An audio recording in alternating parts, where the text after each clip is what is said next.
Okay, hello and welcome. This is Joel Friedlander from thebookdesigner.com, and I'm here today with Dana Kaye for a very interesting interview that I think it's going to be useful to a lot of authors.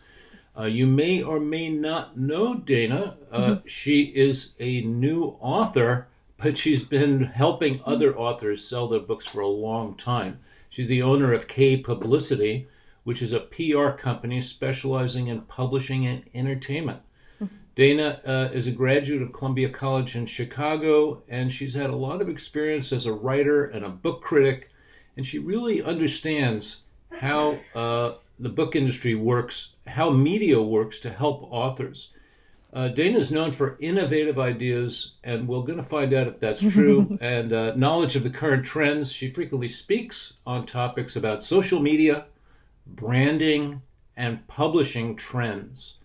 I find Indeed. that fascinating, and I'm looking forward to talking to Dana about that. And her writing has been featured in lots of places like the HuffPo, Little Pink Book, NBC Chicago. And one of the reasons I managed to snag Dana for this interview, because she's usually very busy, is because she's also the author of a new book called Your Book and Your Brand, coming from Diversion Books. And Dana, Diversion Books, Mhm. tell us about Diversion Books before we go any farther.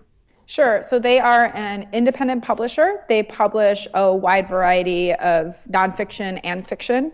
I know they also have an arm of self-publishing tools. One is Ever After Romance, and there is another one for nonfiction, but I am blanking on the name of it. So Diversion Books itself is a traditional independent publisher, and then they have a couple of other self-publishing arms. Yeah, I don't know, you probably watch this as I do, but the number of hybridizations and mashups that are coming into the publishing ecosystem now is just fascinating. I mean, we used to have all these very traditional structured roles. The distributors distributed, the agents Right. sold the books, and now all those rules are off. But Dana, the real reason I wanted to talk to you is because I work with self publishers Mhm. exclusively, independent publishers who are not publishing with a traditional publisher. Now, in this world, publicity is and PR are way underutilized. Most Agreed. self publishers don't understand why they would need to think about publicity and Mhm. PR or even what to do about it. So, where do they start, Dana? Well, I think that you want to start with your target audience. I talk about this a lot in the book where you don't need to do everything. You only need to do the tactics that are going to reach your target audience. So if you're writing YA or middle grade, you may not need traditional publicity in the same way as a business book author or a general literary author may need it. I recommend starting smaller. I think if your book has never been reviewed, if you've never been featured in media, start locally. Start with your local newspaper. Start with your local radio and TV stations, and branch out from there.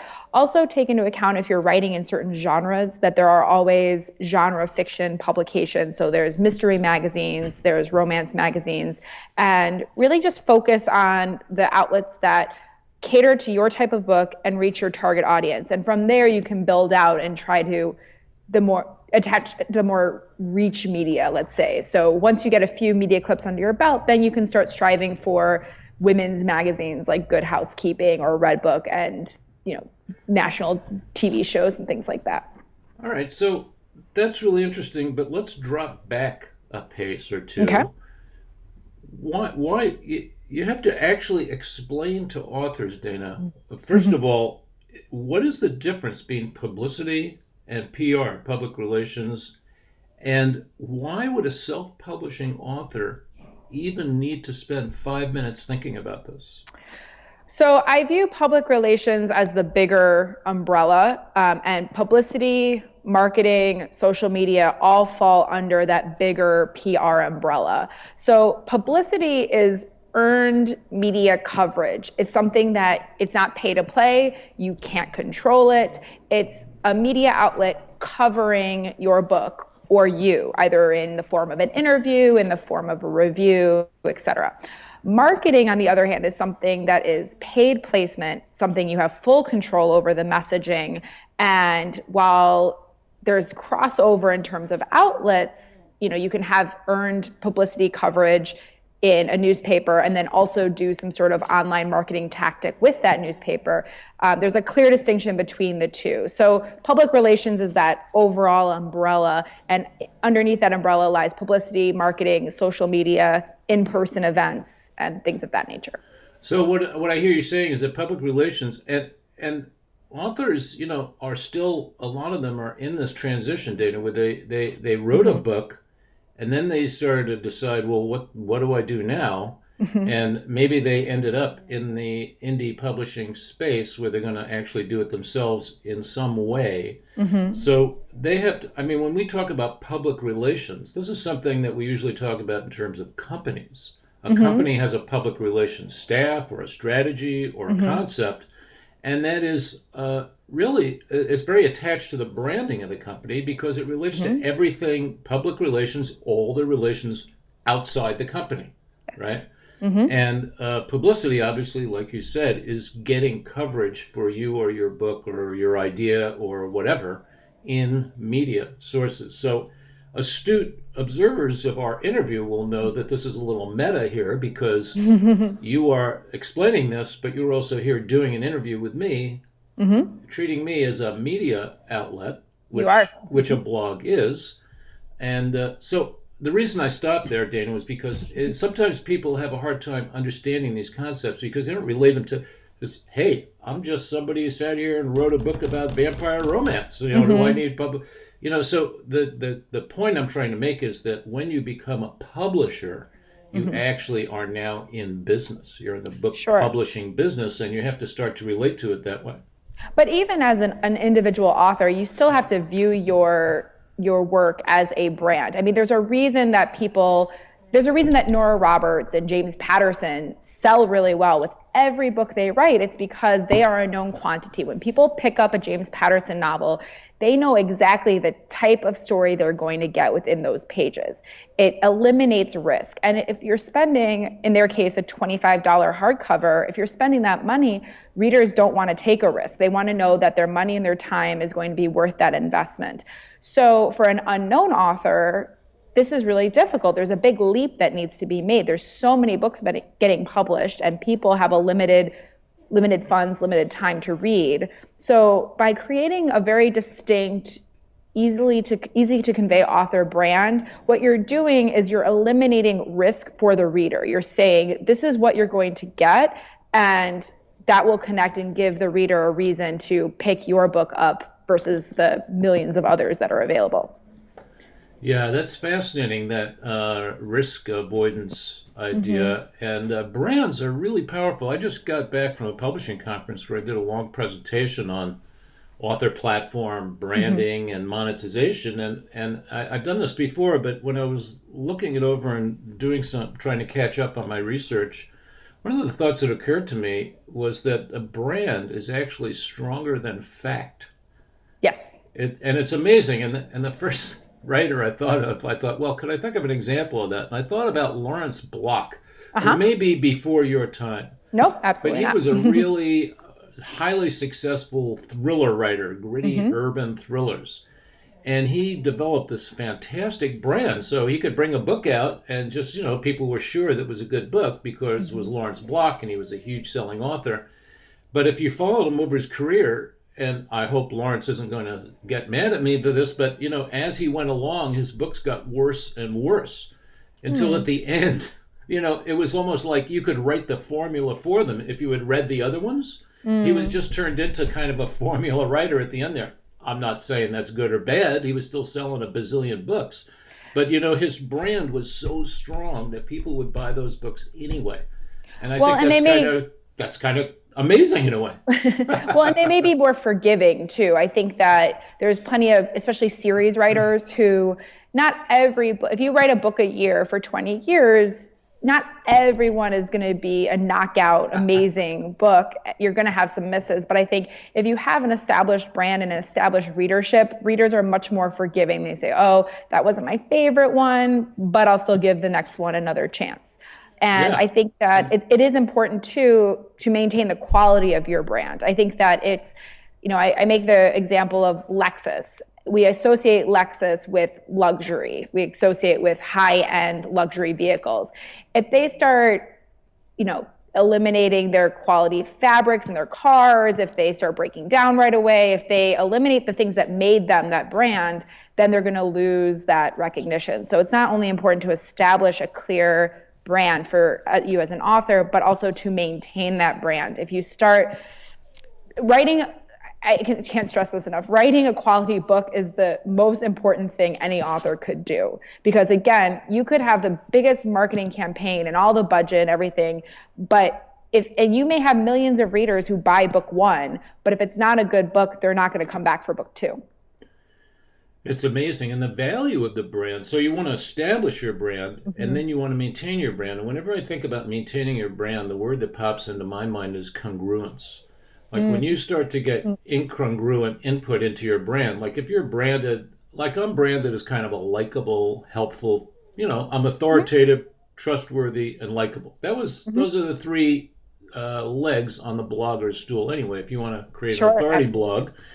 And so if I started putting out stuff that was nasty and mean-spirited, I would start damaging my brand. Absolutely. And you can brand an author. You can also brand a series of books. For instance, look at the brand for the Bourne books. The ones that were started by Robert Ludlum. Now he wrote a bunch of those, wildly popular. I read, I think, all of them, and then he passed away. So now the brand is still going. Yep, absolutely. So the brand was stronger than the author it was created around, which is, and I'm just bringing this stuff up because I think a lot of authors don't get what the idea of an author brand is. Now, how does a self-published author establish a brand?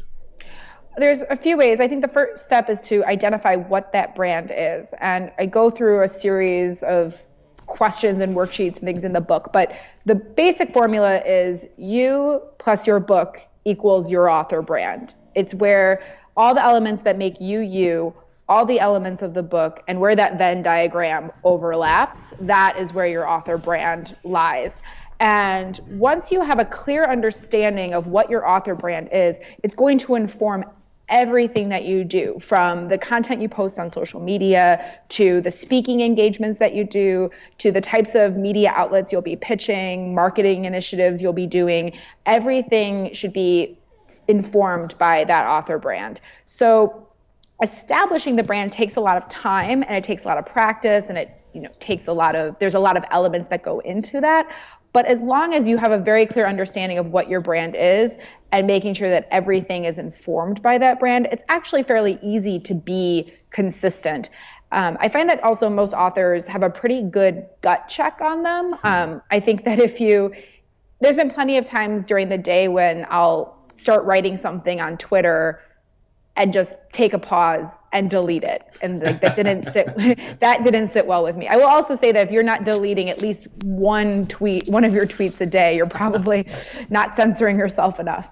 But so I think that, again, listening to your gut, not being afraid to say no. There's quite a few, I get asked to speak, as I'm sure you do, but not every speaking gig is worth your time and your energy if it's not going to establish your author brand, build your client base, that sort of thing. So not being afraid to say no to media appearances or speaking that doesn't fall in line with your brand. A lot of people have to get over that. Oh my God, they asked me, they like me, I can't say no to them. And you do have to get over that eventually if you're going to have any time to yourself.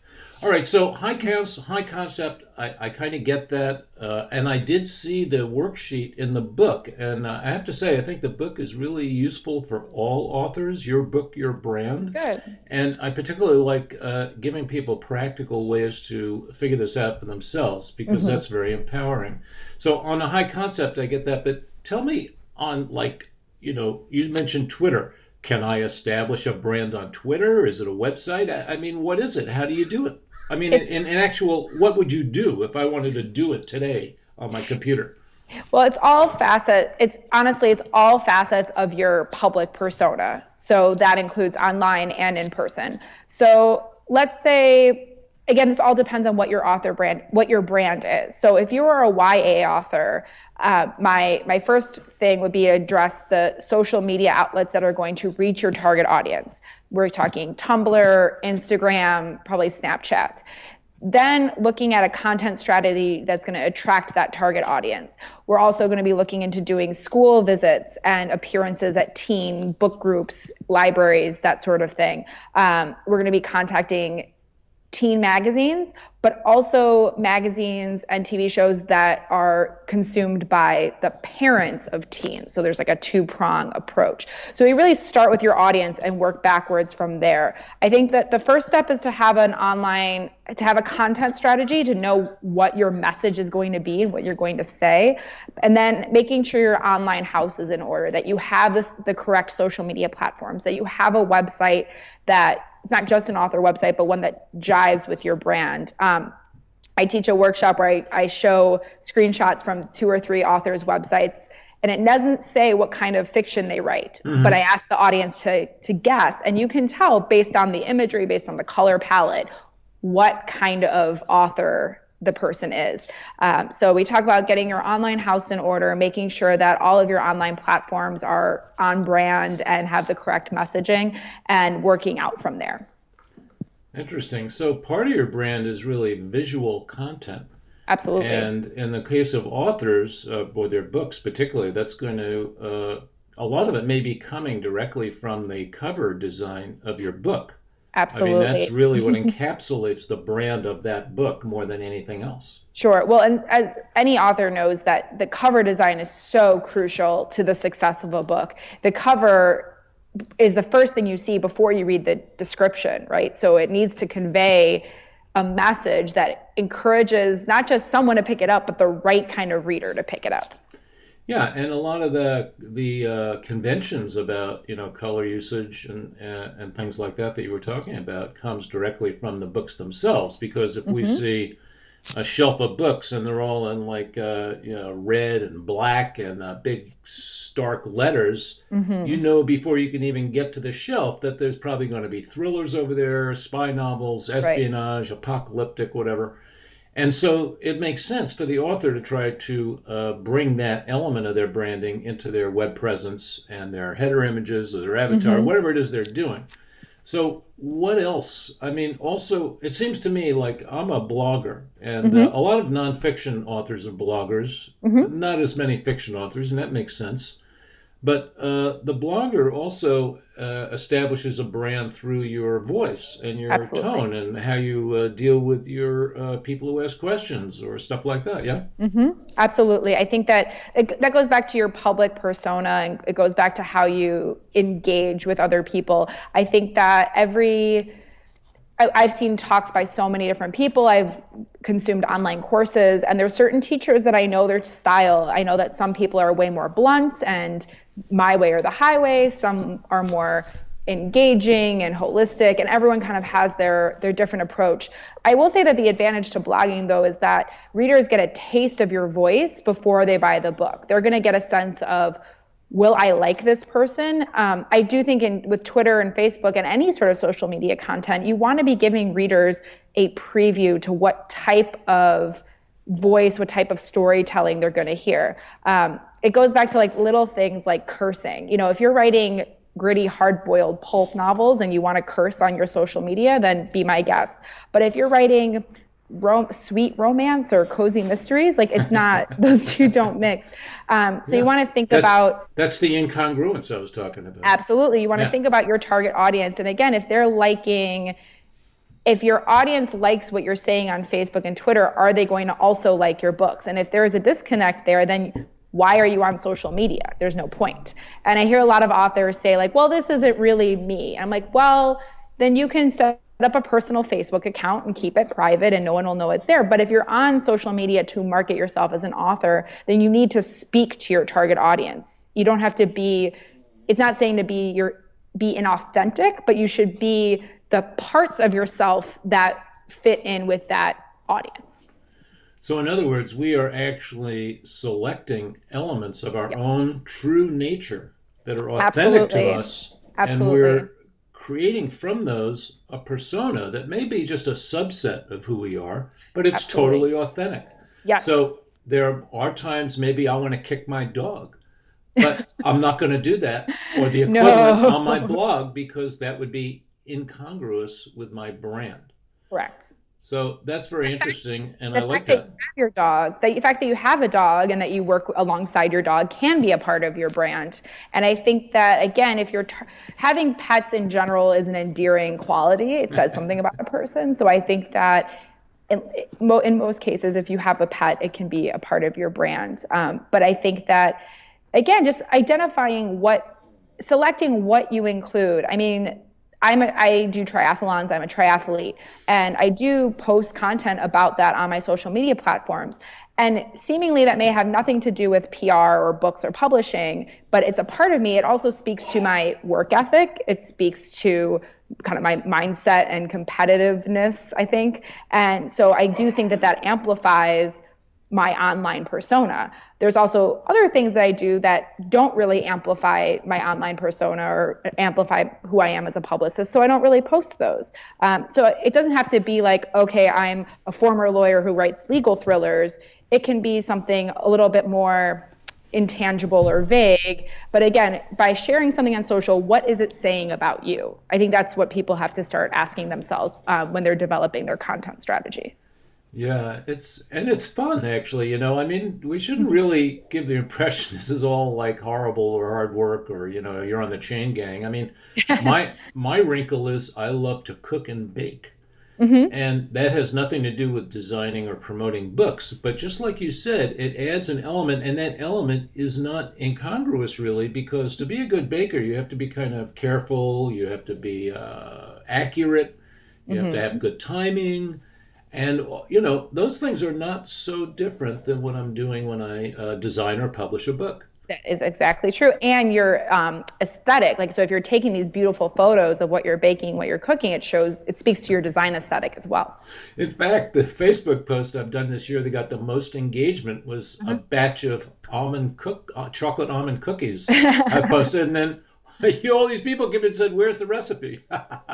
There you go. Which is kind of like the bikini theory of modeling of marketing, but I don't want to get into that because otherwise we'll be sitting here all day and neither of us have time for that. But I want to talk about publicity. Okay. Like I said at the beginning, Dana, I think publicity is the least understood and the most underutilized part of marketing self-published books. Mm-hmm. Now, you might ask why that is. Partly because it's the authors haven't thought of it. They didn't think about it. They think publicists are very expensive. If they've heard that, they don't have thousands and thousands of dollars to put into this book. Or they think maybe they can do it themselves. But of course, Mm-hmm. most of those people never get started because they don't actually know how to get started doing it themselves. So Mm-hmm. how can you help these people?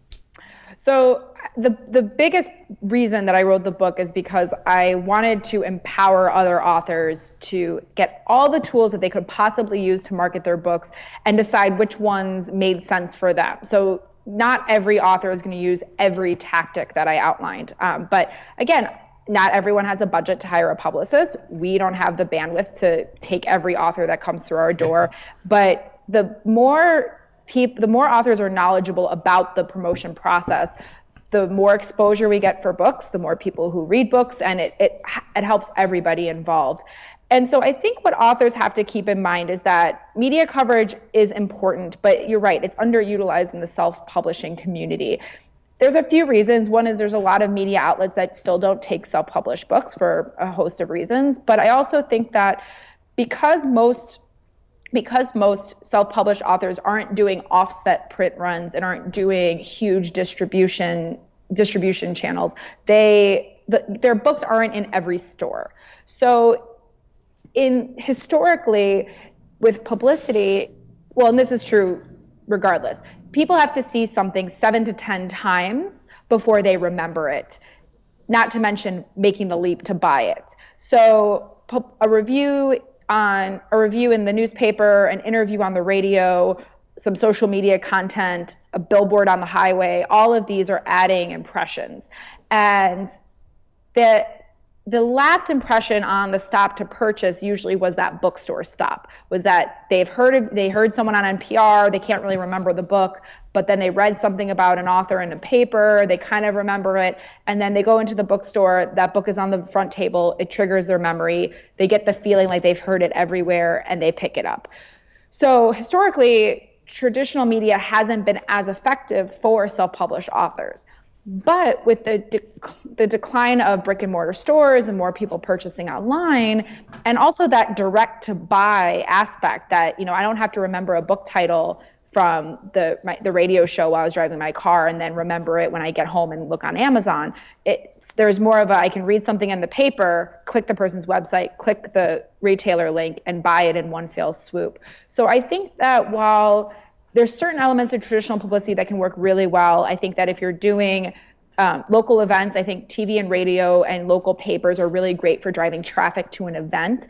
But if it's just a general sale, I really try to focus publicity online. So news sites, blogs, even podcasts and YouTubers and things like that.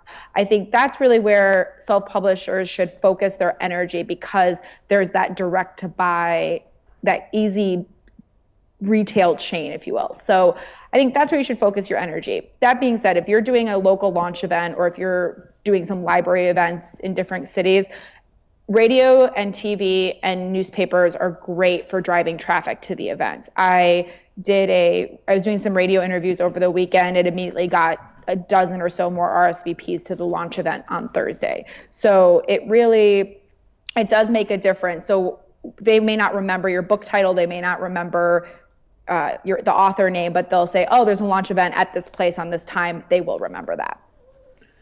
One of the other interesting developments is that there are a bunch of tools coming down the pike now for authors to do direct selling in social media.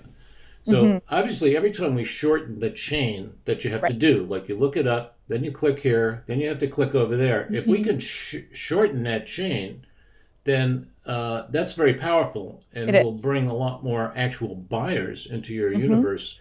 And I've been looking at a lot of tools people are working on where you can just send a link or a status update, and it'll open up like a display with a sample of the book and a buy button right on the page. So there is no chain anymore. The chain has been down to one click. Yeah. And I think that's going to, look, I've been working on this distribution problem for longer than I'm going to admit, okay? Because the knock on self-publishers was always there was no distribution. So here's what I want to ask you, Dana. I do a lot of consulting with authors, and I'm talking to authors all the time, just the way you are. So I frequently get authors, and if I ask them, well, who's your target market, or where do you want to sell this book? And then there's a whole group of authors who say, well, everybody could get it. Right. That tells me they haven't done any homework on their getting ready to launch their book. And a lot of people say, well, I really want to put it in bookstores. So then my response to them is, are you prepared to pay the money for that print run? Are you prepared to do it in such a way that you can actually afford the discount the distributor is going to get from you, if you can find a distributor who's willing to sign up a one-book author? That's a long shot. And then I said, even if you clear all those hurdles, how are you sitting in your house, let's say in San Rafael, that's where I'm sitting, going to drive buyers into the store in Omaha or Clearwater, Florida, or Portland, Maine? You can't do that. Now I've eliminated 99% of the people, Dana, because they can't pass that test. Right. And then we work from there. But there is a portion of people left over. They do have a book with national appeal. If they could get it out to enough people, they can create a book and finance the launch of the book. So for them, publicity becomes critical. Absolutely. No publicity, their plan isn't going to work. Yeah, but I think I think you hit the nail on the head with the question of people come to you and come to me and they say, I want my book in bookstores. Yeah. And I remind them that you don't want them in bookstores. You want them you want books sold, a sold book, not a book sitting on a shelf. That's what you want. And I think that there's something about this prestige. People want the prestige. They want the New York Times review. They want to see their book at Barnes and Noble.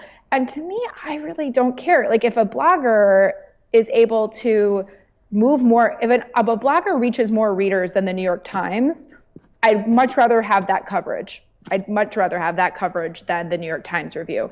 And if I get most self-published authors and traditionally published authors for that matter, they get a set print run. So I want them putting those books where the books are going to move. We've had authors complain that their book isn't in every Barnes and Noble. And I'm like, but it is in the Barnes and Nobles where the book is set. It is in the Barnes and Nobles where your hometown is. And that's where you want them, because that's where the copies are going to move.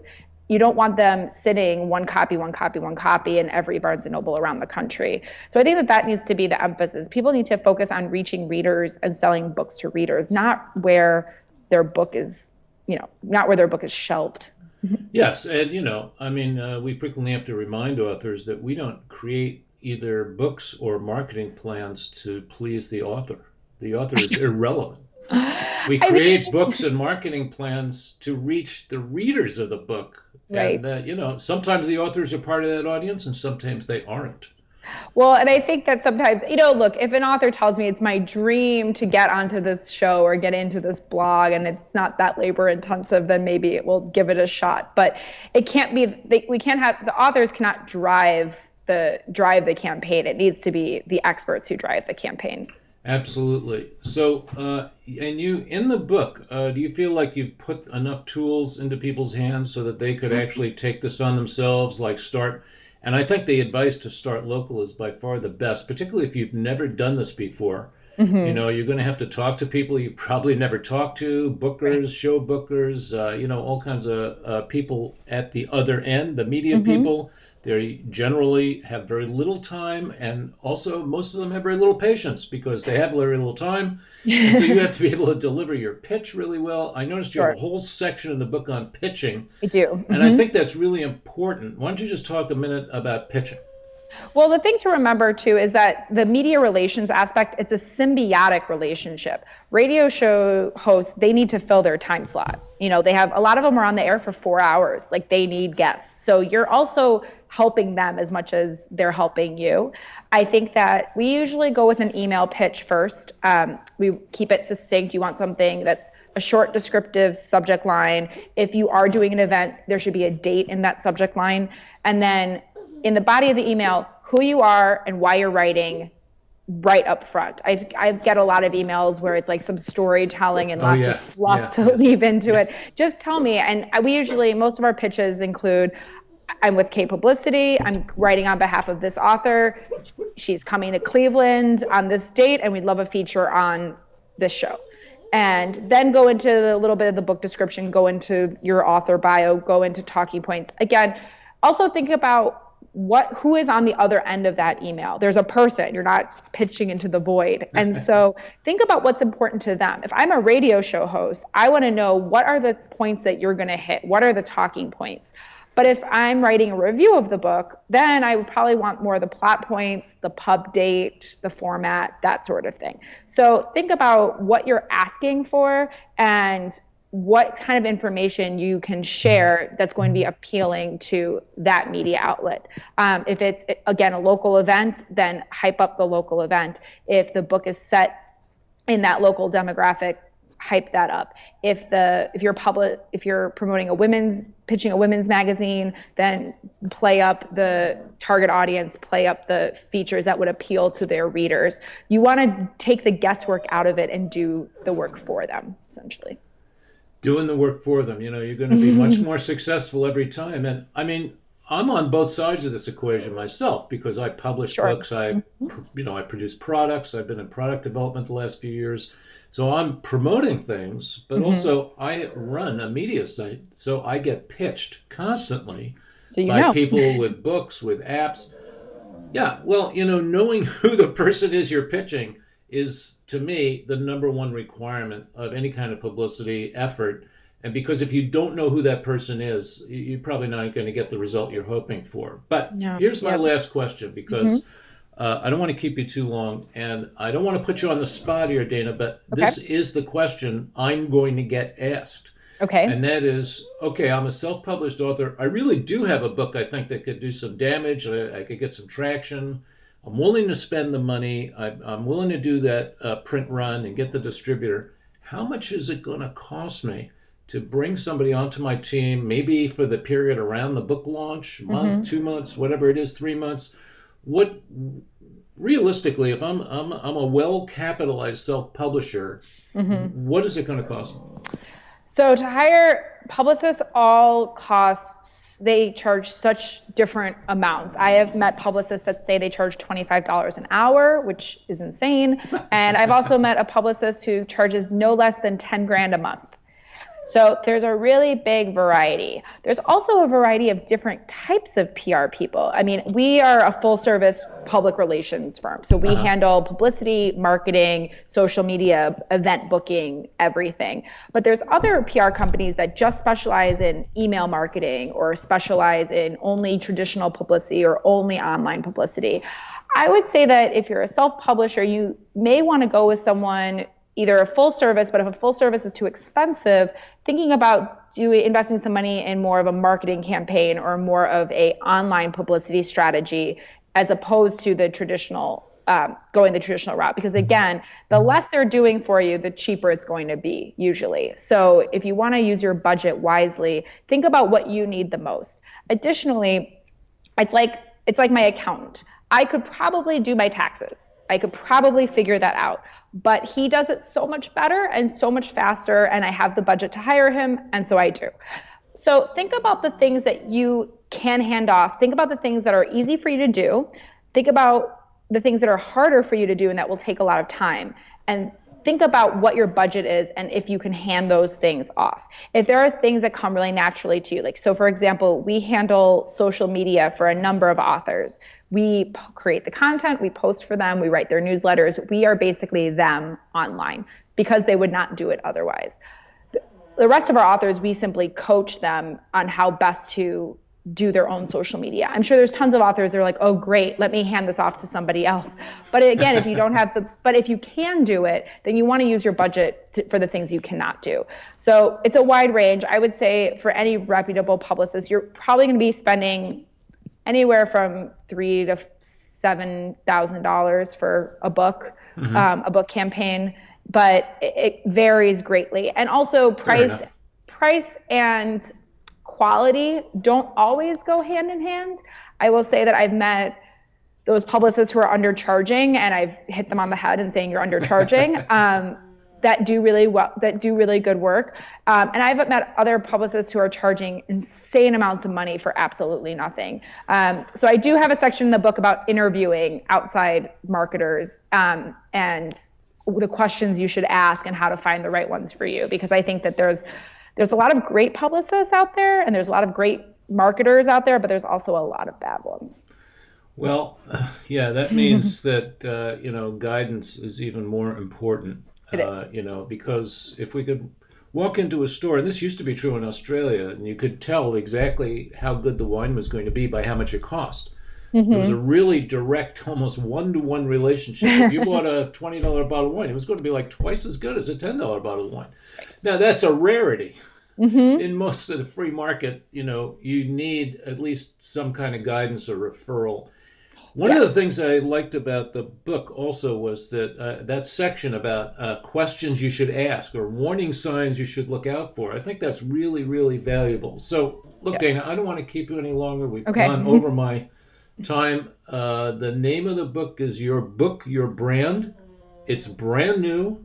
Yes, it's absolutely not long. I love that. Dana has packed a lot of actionable information into a small amount of space, and I think we should thank her for that. So, Dana, if people want to find out more about you or the book or what you do or maybe have a chat or whatever, how could they get in touch with you? So our company website is kayepublicity.com. That's Kaye. I also have a separate speaking page and events page at danakayspeaks.com. Again, Kaye.